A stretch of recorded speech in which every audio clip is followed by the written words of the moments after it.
Have you ever wondered how websites are built? It all starts with HTML, the language that holds the web together. Think of HTML as the sturdy bones under the skin of every website. Without it, everything would fall apart. Let's explore the basics of HTML and see what it can do. So HTML, or Hypertext Markup Language, sets up this structure, kind of like framing a house before you add in the paint and the furniture. Imagine trying to add a door to a house without any walls. It just isn't going to work. That's where HTML steps in. HTML uses elements to shape up a website's layout. We have headings, paragraphs, images, links, and more, each doing its part to keep things neat. Most elements are made up of opening and closing tags, which are like saying start here and end here. These tags wrap around the content to be displayed like a nice big hug. Of course, there are some elements that like to stick out and rebel against the norm, like images. They're different because they don't need closing tags. Images pack all the details right up front in the opening tag. They just show up and say, look at me. Are you ready to start building the bones of your own website? Let's dive into HTML and bring your ideas to life. Now that you've got a feel for HTML, it's time to meet one of its most important elements, the body. This is where the magic happens. The body tag is where all of the visible content of your web page goes. Everything you want to show up. Headings, paragraphs, images, it all lives inside the body. Think of it like the main stage of a play. The audience only sees what's happening on stage, just like how users only see what's inside the body of a web page. Like most elements, the body element is made up of the opening and closing tags. Then everything you want on your page will go inside it. Remember,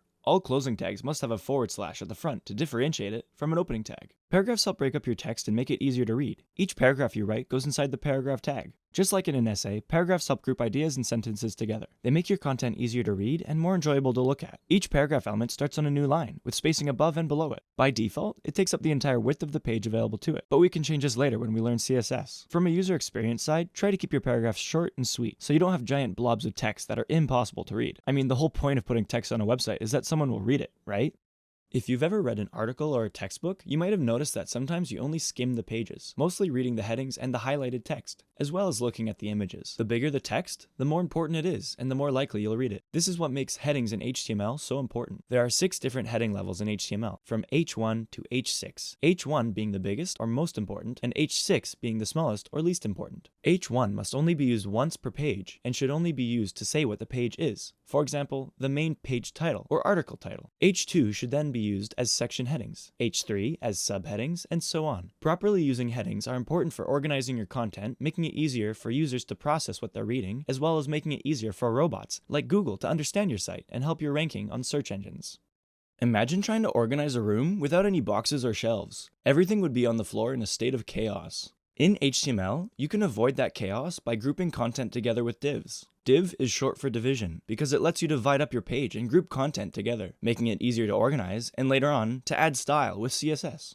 Think of divs like containers. By themselves, they don't change how the content looks, but they give you control over how sections of your page are structured. Divs are super helpful when you want to apply styles or layouts to specific sections of your page. Attributes are used to give more detail to your HTML elements. They're like little notes that tell elements how to behave. Attributes in HTML are special pieces of information that give elements extra features or tell the browser how they should function. For example, the href attribute tells a link where to go, and the source attribute tells an image where to find its source. Attributes are always written inside the opening tag of an element, and they usually come in key value pairs. Some attributes are unique to certain elements, like href for anchor tags and source for images, while others are common to all HTML elements, such as style, class, and ID. These are called global attributes. The class attribute is used to give one or more classes to an element, and a class is used to identify one or more similar elements. The ID attribute, like the class, is also used to identify elements, but an element can only have one ID, and the ID is unique and can only be used once. If you want to leave yourself a note in your code, or temporarily hide a section without deleting it, comments are here to help. In HTML, comments allow us to add notes that the browser ignores, so that they don't show up on the web page. The tags used for comments are a little different. This is the opening tag, and this is the closing tag. Everything in between these two will be a comment, even if it spans multiple lines. Comments are great for documenting and organizing your code, leaving reminders, or even just marking where a section begins or ends. They're also helpful for hiding sections you're not using. Just wrap it in a comment and it's out of sight.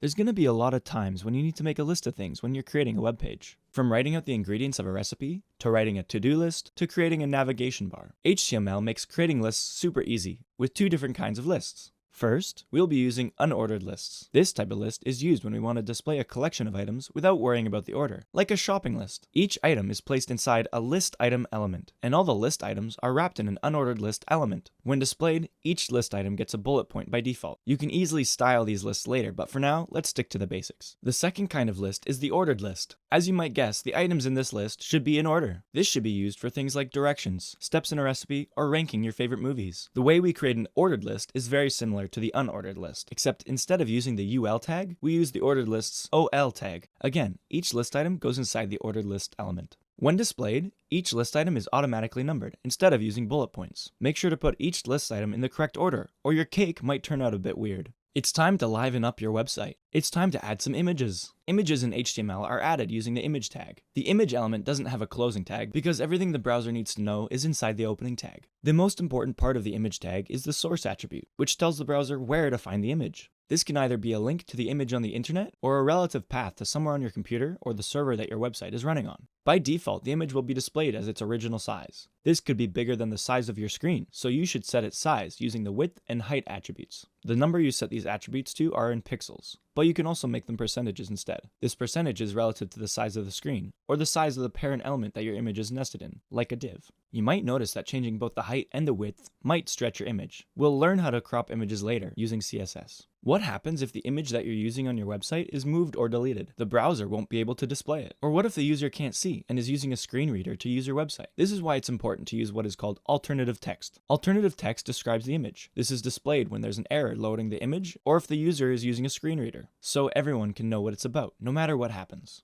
You can add alternative text to an image using the alt attribute. Very straightforward, but is unfortunately often forgotten about. Not only does alt text help your users, it also helps search engines like Google to understand your website as well. If Google encounters an image without an alt attribute, it'll think your website is incomplete and will lower your search ranking, making your website less discoverable. On top of everything, there are some countries that have accessibility laws, which require websites to be usable by all people. Using alt text helps ensure your site meets these legal standards. Make it a habit to add an alt attribute to every image that you use on your website.